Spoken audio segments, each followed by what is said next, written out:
Hello friends, welcome back to our channel. हम ये video कुछ 10-12 दिन बाद बना रहे हैं।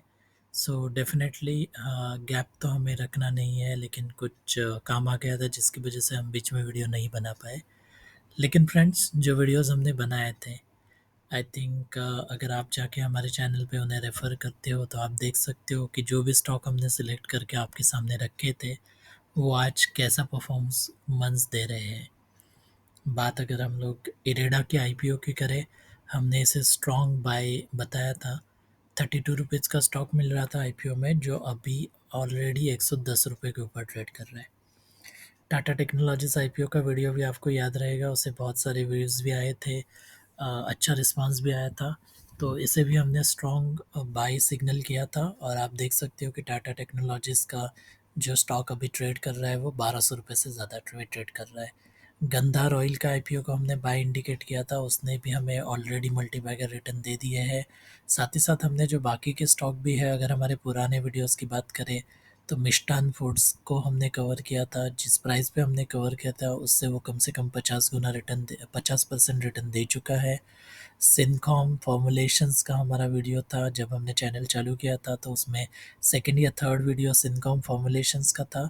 तो अगेन सिनकॉम फॉर्मुलेशंस ने भी हमें अच्छे खासे रिटर्न ऑलरेडी दे दिए, जिस प्राइस पे हमने उसे बाई करने का इंडिकेट किया था।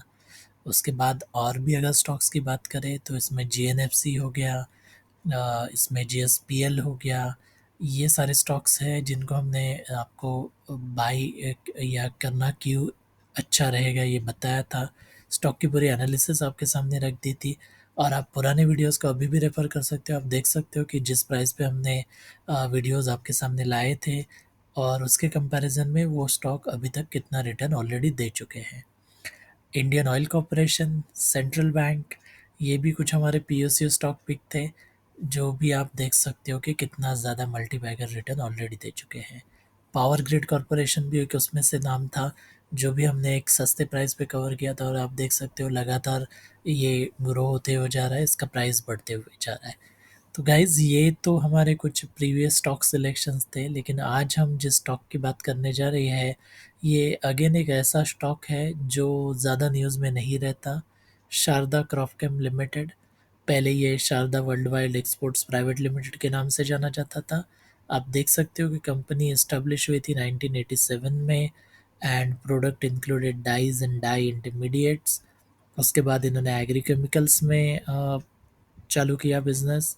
1995 में इन्होंने conveyor belts and we belt segment में इंट्रोड्यूस करवाया। उसके बाद आप देख सकते हो कि axis crop science private limited को इन्होंने एक्वायर किया था 2011-12 में, एंड देन 2013-14 में ये एक पब्लिक लिमिटेड कंपनी बन गई थी। इस स्टॉक को जो अब हम कवर करने जा रहे हैं वो करंटली 432 रुपीज़ पे ट्रेड कर रहा है। ये 740 रुपीज़ का हाई भी लगा चुका है, 42 रुपीज़ के डिस्काउंट प्राइस पे हमें मिल रहा है। लेकिन क्या ये स्टॉक फंडामेंटली फाइनेंशियली स्ट्रॉन्ग है, और क्या इसमें बाइंग करना हमारे लिए अभी एक अपॉर्चुनिटी है? तो गाइस, यस, वीडियो को पूरा देखिए, हम डिटेल में स्टॉक को कवर करेंगे। जैसा कि हम हमेशा करते हैं कि हम फाइनेंशियल स्टडी करेंगे, टेक्निकल लेवल्स की बात करेंगे, और उसके बेसिस पे आप ये अपना डिसीजन ले सकते हो कि क्या शारदा क्रॉपकेम लिमिटेड में आपको इन्वेस्टमेंट करना चाहिए या नहीं करना चाहिए। जैसा कि हम हमेशा कहते हैं कि हम कोई बाइंग सेलिंग इंडिकेशन नहीं देते, वीडियो का पर्पज़ रहता है आपको एजुकेट कराना, ताकि आप अपना इन्फॉर्म डिसीजन ले सकें। तो यही चीज़ हम आज करेंगे। वापस एक बार कहते हैं कि यस, कुछ थोड़ा बहुत गैप था हमारे प्रीवियस वीडियो में, लेकिन आगे से हमारी कोशिश ज़रूर यही रहेगी कि आप तक हम नए-नए वीडियोस लेके आते रहें, और साथ ही साथ जो स्टॉक हमने पहले कवर किए थे हम उनके बारे में भी कुछ वापस रिविज़िट करेंगे, उनके नए लेवल्स के बारे में बात करेंगे, देखेंगे कौन से स्टॉक ने अच्छा किया है, कौन से स्टॉक ने अच्छा नहीं किया है, उसके बारे में भी बात करेंगे। तो stay tune for more updates. आपने अगर हमारे चैनल को सब्सक्राइब नहीं किया तो प्लीज़ सब्सक्राइब कीजिए, हमारे वीडियोस को ज़्यादा से ज़्यादा शेयर कीजिए, लाइक कीजिए। हमें कमेंट करके ज़रूर बताइए कि आपको वीडियोस पसंद आ रहे हैं या नहीं, और ऐसे कौन से स्टॉक है जिनको आप हमें आने वाले समय में कवर कराना चाहते हैं। तो चलिए ठीक है दोस्तों, स्टार्ट करते हैं श्रद्धा क्रॉपकेम लिमिटेड के बारे में। तो पहले इसके टेक्निकल लेवल को देखते हैं। तो 429.45 पे ये करंटली ट्रेड कर रहा है। आप देख सकते हो उसका जो मार्केट कैपिटलाइजेशन है वो 3,870 करोड़ का है। इसका 52 वीक हाई 580 का है, 52 वीक लो 388 का है। तो जो 52 वीक लो है उससे ज़्यादा प्राइस नहीं बढ़े हुए हैं। यस, करीब करीब 50 रुपीज़ 40-50 रुपीज़ के आसपास प्राइस ऑलरेडी बढ़ चुके हैं, लेकिन इतना भी ज़्यादा प्राइस इंक्रीज हमें अभी तक नहीं देखने को मिला है। जो स्टॉक का पी रेशियो है वो 20 का है। अगर इस इंडस्ट्री सेगमेंट की बात करें तो वो 30 के आसपास ट्रेड कर रहा है। तो स्टॉक के पी रेशियो के हिसाब से डेफिनेटली ये स्टॉक अंडर वैल्यूड कैटेगरी में आता है। जो इसका डिविडेंड यील्ड है वो 1.4% है। तो कंपनी कंसिस्टेंटली डिविडेंड देते आ रही है, और कंपनी का जो डिविडेंड यील्ड है वो भी एक बेहतरीन डिविडेंड यील्ड माना जा सकता है जिस सेगमेंट को ये बिलोंग करती है उसके लिए। कंपनी के क्वार्टरली फाइनेंशियल्स को भी एक बार देख लेते हैं। जो सितंबर 2023 के क्वार्टरली फाइनेंशियल्स आए हैं, ये फ्रेंड्स अच्छे नहीं आए हैं। रेवेन्यू में हमें करीब करीब 20% का ड्रॉप देखने को मिला है, और नेट इनकम यहाँ पे एक्चुअली लॉस रिपोर्ट हुआ है 27.5 करोड़ का, और नेट इनकम में हमें एक अच्छा खासा डिक्लाइन यहाँ पे देखने को मिला है। तो क्या ये क्वार्टरली फाइनेंशियल्स को देख के हमें इस कंपनी से दूर रहना चाहिए, या तो क्या कंपनी ने अगर लॉस रिपोर्ट किया है सितंबर के क्वार्टर में तो हमें इसमें बिल्कुल भी इन्वेस्ट नहीं करना चाहिए? तो फ्रेंड्स ऐसा नहीं होता, इसीलिए हमें डिटेल्ड एनालिसिस करना ज़रूरी होता है। हमें ये जानना ज़रूरी होता है कि जो सितंबर क्वार्टर का फाइनेंशियल रिजल्ट है उसमें क्या प्रॉब्लम थे। क्या ये एक्सेप्शनल लॉस था जो कंपनी ने रिपोर्ट किया है, या कंपनी में जेन्युइनली कोई इशू चल रहा है? तो ये हमें तब पता चलेगा जब हम इसकी डिटेल्ड एनालिसिस करेंगे, इसके फाइनेंशियल्स को स्टडी करेंगे, इसके टेक्निकल लेवल्स को भी देखेंगे, और उसी से हमें पता चलेगा कि क्या ये गिरावट, क्या जो ये 42% का डिस्काउंट हमें दिख रहा है वो सच में हमारे लिए अपॉर्चुनिटी है, या यहाँ से स्टॉक प्राइसेस और भी ज़्यादा गिरने के चांसेस है। तो चलिए आगे बढ़ते हैं, और सबसे पहले ये देखते हैं कि कंपनी आखिर करती क्या है। तो श्रद्धा क्रॉपकेम लिमिटेड, इसके डिफरेंट बिजनेस सेगमेंट है। जो सबसे बड़ा सेगमेंट है वो है एग्रोकेमिकल्स का। तो आप देख सकते हो कि एग्रीकल्चर ऑपरेशंस के लिए जो इंसेक्टिसाइड्स रहते हैं, जो हर्बिसाइड्स रहते हैं, जो वेटरनरी ड्रग्स रहते हैं, plant growth regulators, fumigants regulator, rodenticides, new products, ये सारे प्रोडक्ट ऑफरिंग है इनके डायरेक्टली एग्रीकल्चर सेक्टर के लिए। साथ ही साथ कंपनी कन्वेयर बेल्ट्स भी मैन्युफैक्चर करती है। तो textile ply conveyor belts, rough top conveyor belts, cotton transmission belt, steel cord conveyor belts, chevron pattern conveyor belts, pipe conveyor belts, PVC PVG solid woven conveyor belts, ये सारे इनके product offering है conveyor belt segment में। Industrial chemicals में भी इनका presence है। Pest control solutions भी ये प्रोवाइड करते हैं, और फार्मास्यूटिकल इंटरमीडिएट्स का भी ये काम करते हैं।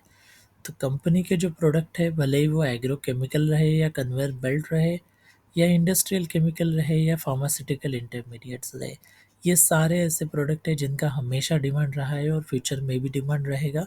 तो डेफिनेटली जिस बिजनेस सेगमेंट को ये कंपनी बिलोंग करती है, जो भी इनके डाइवर्सिफाइड प्रोडक्ट ऑफरिंग है, वो सारे के सारे प्रॉमिसिंग है और हाई ग्रोथ पोटेंशियल रखते हैं।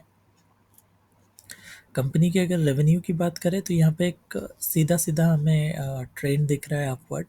जो 2019 में इनका 2000 करोड़ का रेवेन्यू था वो बढ़ के अभी 4045 करोड़ का हुआ है।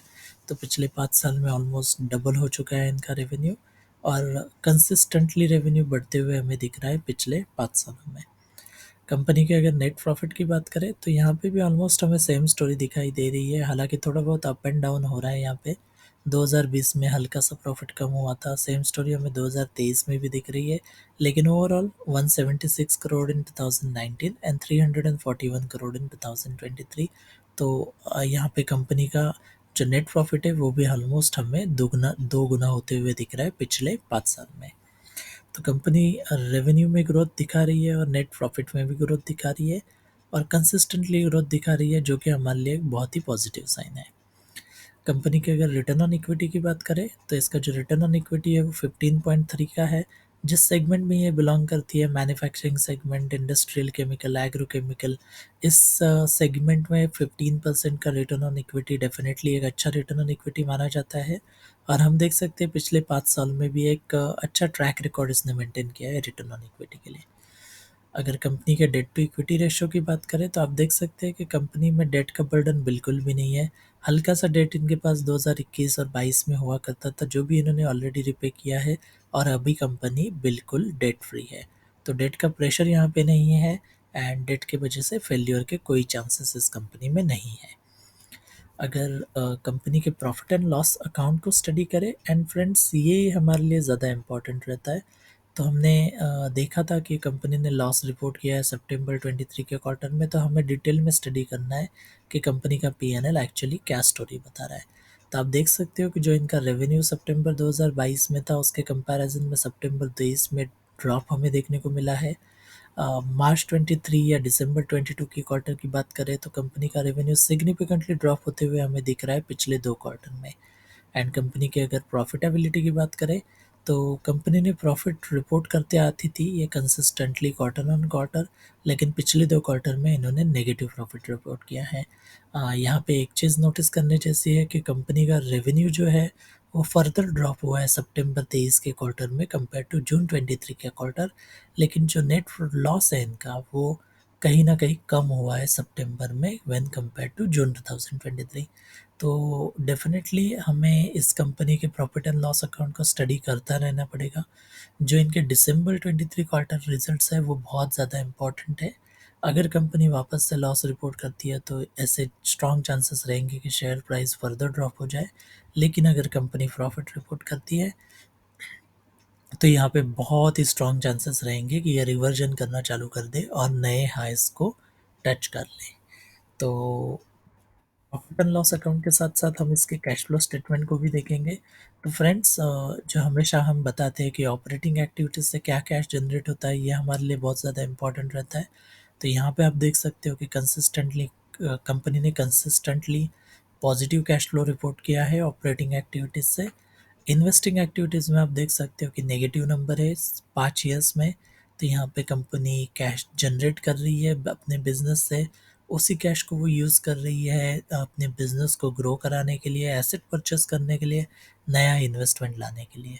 और फाइनेंसिंग एक्टिविटीज़ की बात करें तो हमने देखा था कंपनी डिविडेंड पे करते आ रही है, जो थोड़ा बहुत डेट इन्होंने लिया था उसको भी इन्होंने रीपे कर दिया है।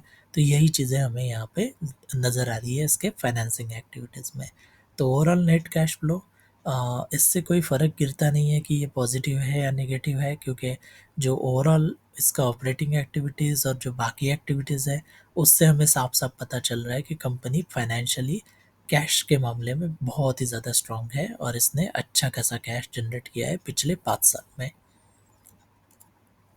चलिए हम इसके आगे बढ़ के कुछ रेशियोज़ भी देख लेते हैं। तो जो इसका ग्रॉस प्रॉफिट मार्जिन है वो करीब-करीब 17% है, ऑपरेटिंग मार्जिन 11% है, एंड नेट प्रॉफिट मार्जिन 8.5% है। तो ये मार्जिन्स जिस सेगमेंट में कंपनी है उस सेगमेंट के लिए बेहतरीन मार्जिन्स माने जा सकते हैं। अगर रिटर्न ऑन इक्विटी की बात करें तो 15.3%, return on capital employed 18.28% and return on asset 7.85%। तो ये भी एक सेटिस्फैक्टरी रिटर्न्स माने जा सकते हैं। रिटर्न ऑन एसेट थोड़ा कम दिख रहा है, लेकिन अगेन जिस इंडस्ट्री में कंपनी ऑपरेट कर रही है वहाँ पे कैपिटल इन्वेस्टमेंट लगता है, इसलिए थोड़ा रिटर्न ऑन एसेट यहाँ पे हमें कम दिखाई दे रहा है। तो फ्रेंड्स, आगे बढ़ेंगे और आगे बढ़ के हम बात करते हैं इसके शेयर होल्डिंग पैटर्न की। तो ये एक हमारे लिए बहुत ही अच्छा स्टेटमेंट है। यहाँ पे प्रोमोटर होल्डिंग हमें करीब करीब 75% दिख रही है, जो कि मेंटेन है। प्रोमोटर के शेयर होल्डिंग की कोई भी प्लेजिंग नहीं की हुई है। एफआईआई का स्टेक यहाँ पे 2% है, डीआईआई का स्टेक करीब करीब 12.29% है, एंड पब्लिक का होल्डिंग आप देख सकते हो अराउंड 11% से भी कम है। तो इसमें एफआईआई है, हालांकि 2% ही है, लेकिन डीआईआईज यहाँ पे अच्छे खासे बने हुए हैं। म्यूचुअल फंड होल्डिंग है इसमें, कंबाइंड जो इंस्टीट्यूशनल होल्डिंग है वो करीब करीब 14.5% है। तो ये हमारे लिए एक बहुत ही पॉजिटिव साइन है कि कंपनी में प्रोमोटर होल्डिंग 75% है, एंड जो इंस्टीट्यूशनल इन्वेस्टर्स है, जो क्वालिफाइड बायर है, उनका भी होल्डिंग करीब करीब 14 साढ़े 14% है। तो हम इसे एक पॉजिटिव पॉइंट लेके डेफिनेटली चल सकते हैं, लेकिन जैसे कि हमने कहा था कि कंपनी का जो आने वाला क्वार्टर है दिसंबर 23, उसका क्या रिजल्ट आता है ये हमारे लिए बहुत ही ज़्यादा इम्पोर्टेंट है स्टॉक में लॉन्ग टर्म के पॉइंट ऑफ व्यू से इन्वेस्ट करने के लिए। तो चलिए आखिर में इसके कुछ टेक्निकल लेवल्स को भी देख लेते हैं। और हमने यहाँ पे कैंडल स्टिक चार्ट लगाया हुआ है, आप देख सकते हो। तो कंपनी ने 740 का हाई लगाया था 2022 में। आप देख सकते हो कि कोविड के टाइम पे ये गिर के 100 रुपये के आसपास भी गया हुआ था। और अभी जो ट्रेड कर रहा है ये 432 रुपीज़ के आसपास ट्रेड कर रहा है। तो फ्रेंड्स यहाँ पे क्या हमारे लिए इम्पोर्टेंट है, तो अगर हम लॉन्ग टर्म इन्वेस्टर है तो कंपनी के फाइनेंशियल्स हमने देखे थे जो हमें स्ट्रांग दिखे थे। कंपनी की बैलेंस शीट अच्छी है, कंपनी का कैश फ्लो स्टेटमेंट अच्छा है। इसमें प्रोमोटर बने हुए हैं, वो 75% होल्डिंग अभी भी कर रहे हैं। इसमें 15% इंस्टीट्यूशनल का स्टेक भी लगा हुआ है। और जो DIIs है, जो म्यूचुअल फंड्स है, उनका स्टेक इसमें लगा हुआ है, जो कि हमारे लिए एक बहुत ही पॉजिटिव साइन है। लेकिन कंपनी के पिछले 2 क्वार्टर्स के रिज़ल्ट अच्छे नहीं आए हैं। तो ये 2 क्वार्टर अगर एक्सेप्शन थे और दिसंबर 23 में ये टर्न अराउंड कर देता है, तो डेफ़िनेटली हमें इसमें अच्छा खासा ग्रोथ देखने को मिल सकता है। हालाँकि अगर दिसंबर 23 के क्वार्टर में भी अगर ये लॉस रिपोर्ट करती है, तो थोड़ा कंसर्न है और इसमें फ़र्दर गिरावट हमें देखने को मिल सकती है। तो यहाँ पे जो अभी करंट बाइंग प्राइस है इसका 430 का, ये डेफ़िनेटली एक एंट्री पॉइंट है, अच्छा खासा पोटेंशियल भी रखती है कंपनी, तो हम इसमें आने का सोच सकते हैं। लेकिन अगर कंपनी के दिसंबर 23 के फाइनेंशियल रिजल्ट्स अच्छे नहीं आते हैं, तो हमें इस कंपनी के शेयर में से इमीडिएटली एग्ज़िट कर लेना चाहिए और वेट करने चाहिए गिरावट की, फर्दर स्टडी करना चाहिए फाइनेंशियल्स को, और तभी इसमें वापस इन्वेस्टमेंट करने के बारे में सोचना चाहिए। अगर आप लॉन्ग टर्म पॉइंट होराइजन लेके चल रहे हो, तो कंपनी हमें फाइनेंशियली एंड फंडामेंटली स्ट्रांग लग रहा है। जो प्रोडक्ट ऑफरिंग है वो भी प्रॉमिसिंग लग रहे हैं। तो डेफिनेटली हम इसमें एंट्री लेके पोजीशन बनाए रखने का सोच सकते हैं। कंपनी के अगर लेवल्स की बात करें, तो जो 430 का लेवल्स है, यहाँ से अगर एक रिवर्जन होता है, फर्दर प्राइसेस ड्रॉप नहीं होते हैं, तो हमें एक जो पहला टारगेट दिखेगा वो दिखेगा एक 475 रुपीज़ का। उसको अगर ये सस्टेन कर लेती है तो ये आगे बढ़ के हमें 560 तक जाते हुए दिख सकती है। और उसको भी अगर ये सस्टेन कर लेती है तो ये सीधा आपको जो इसका प्रीवियस हाई था 740 का, उसको ब्रेक करते हुए 800 रुपये तक भी जाते हुए दिख सकती है। हालांकि जैसे कि हमने कहा कि हमें इसके फाइनेंशियल रिजल्ट्स को क्लोजली वॉच करना है, और दिसंबर 23 के रिजल्ट्स अच्छे नहीं आते हैं तो बेटर यही रहेगा कि हम इसमें स्टॉप लॉस लगा के या जो भी पोजीशन रहेगी उसमें से उसी टाइम पे एग्जिट कर ले, और गिरावट के बाद वापस एंट्री लेने के बारे में सोचें। तो फ्रेंड्स, आज हमने ट्राई किया था कि हम थोड़ा टेक्निकल लेवल्स को डिटेल में स्टडी करके आपके सामने रख दें। एंड आशा करते हैं कि आपको ये वीडियो पसंद आया रहेगा। आप क्या डिसाइड कर रहे हो शारदा क्रॉप केम के बारे में, हमें कमेंट करके ज़रूर बताइए। हम डेफिनेटली ज़्यादा से ज़्यादा वीडियोस आप तक लेके आने के लिए कोशिश करेंगे। एंड जो हमने प्रीवियस वीडियोस में स्टॉक कवर किए थे उन्हें भी हम वापस कवर करके आप तक लेके आने के लिए ट्राई करेंगे। सो हमारे चैनल को सब्सक्राइब कीजिए, वीडियोस को ज़्यादा से ज़्यादा लाइक एंड शेयर कीजिए, and stay tune for more updates, more videos on new stock. Thank you.